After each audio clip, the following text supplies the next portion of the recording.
The Serengeti doesn't forgive mistakes. It's the first lesson they teach you at ranger training, and it's one I've carried through my 15 years working at Tanzania's most famous national park.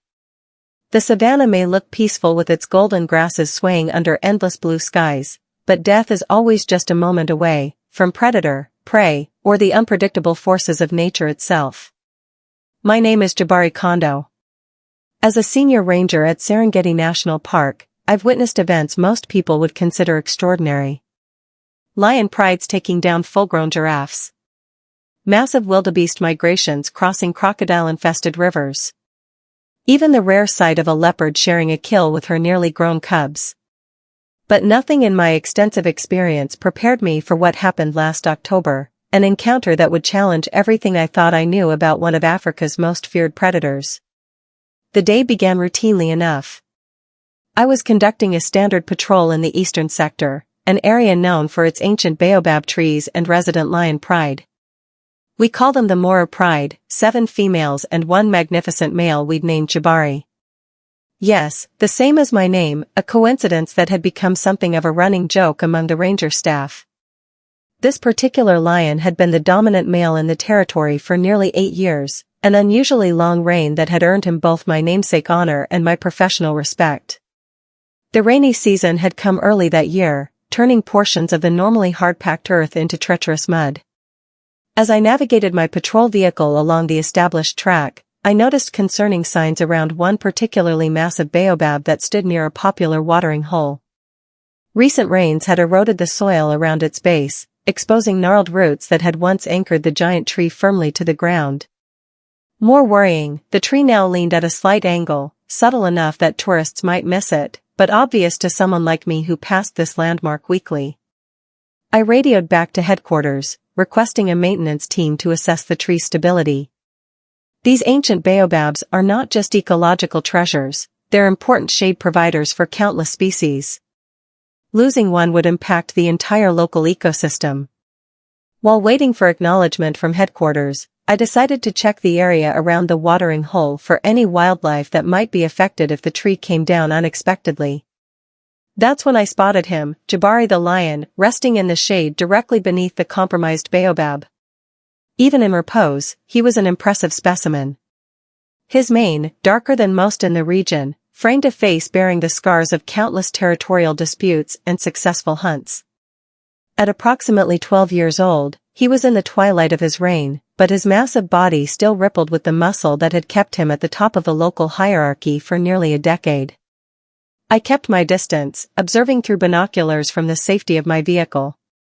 The big cat appeared to be deeply asleep, unaware of both my presence and the potential danger looming above him.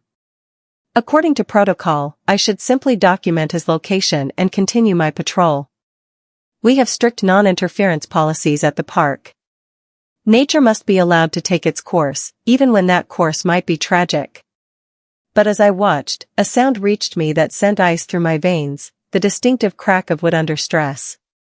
A sudden gust of wind had caught the baobab's massive crown, and the weakened roots were beginning to give way. The tree was coming down, and the sleeping lion lay directly in its path. Protocol evaporated in that moment. Without conscious thought, I grabbed my radio, threw open the vehicle door, and did something ranger training specifically warns against. I ran toward a wild lion while shouting at the top of my lungs. "Hey! Move! Get up!"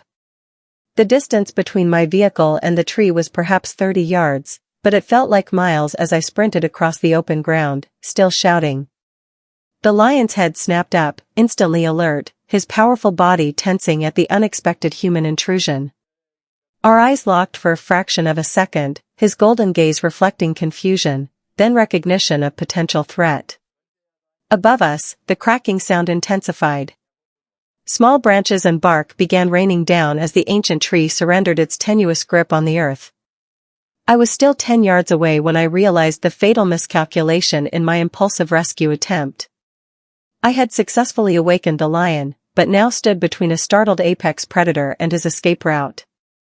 Time compressed into crystallized moments of hyper-awareness, the lion rising to his feet, muscles bunching under tawny fur, the shadow of the falling tree growing larger on the ground between us, the absolute certainty that I had made a terminal error in judgment that would cost me my life, either by claw and fang, or by being crushed alongside the very animal I tried to save.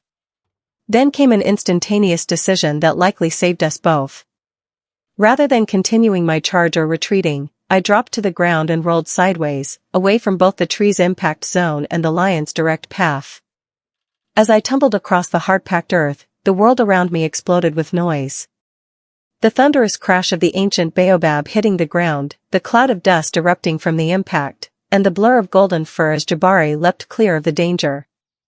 When the chaos subsided seconds later, I found myself lying in the dirt, coughing from dust, taking stock of my limbs, and confirming with mild surprise that I was uninjured.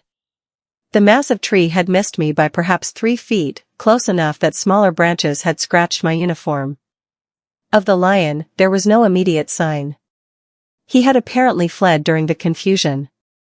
Rising shakily to my feet, I turned to locate my vehicle and plot the safest path back to it. That's when I saw him. Jabari hadn't fled the area as I'd assumed. Instead, he stood approximately 20 yards away, his body half-turned as if caught between escaping and staying. Most unnervingly, he was looking directly at me. Anyone who works with wild predators knows the danger of direct eye contact. It can be interpreted as a challenge, triggering aggressive responses. Yet, I couldn't break my gaze from his. There was something in his eyes that defied conventional understanding of wild animal behavior. Not the predatory calculation I would expect, but something almost like assessment. For nearly 30 seconds, we remained frozen in this unexpected tableau, human ranger and wild lion, connected by a moment of shared survival, separated by the fundamental boundaries of our species. Then, with deliberate slowness that spoke of neither fear nor aggression, Jabari lowered himself to the ground, his eyes still fixed on mine. The behavior made no sense within my understanding of lion responses.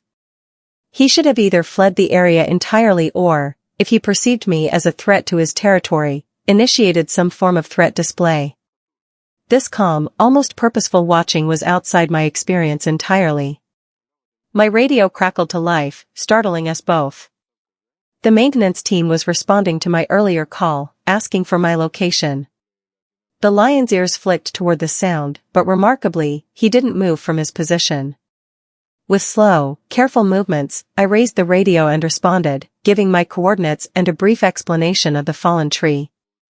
I made no mention of the lion or my impulsive rescue attempt, knowing both would trigger official incident reports and possible disciplinary action. As I spoke, Jabari continued his unwavering observation, his massive head tilted slightly as if trying to comprehend the strange noises coming from the device. After acknowledging the maintenance team's estimated arrival time of 40 minutes, I faced a decision. Protocol dictated I should return to my vehicle immediately and maintain a safe distance until they arrived. Yet something about the lion's unusual behavior held me in place. Against all professional training and common sense, I found myself lowering to a crouched position, establishing a less threatening posture while maintaining the ability to move quickly if needed. What happened in the following 30 minutes would forever change my understanding of these animals, challenge core assumptions about predator cognition, and ultimately set in motion a series of events that would transform both wildlife conservation practices in the Serengeti and the course of my own life.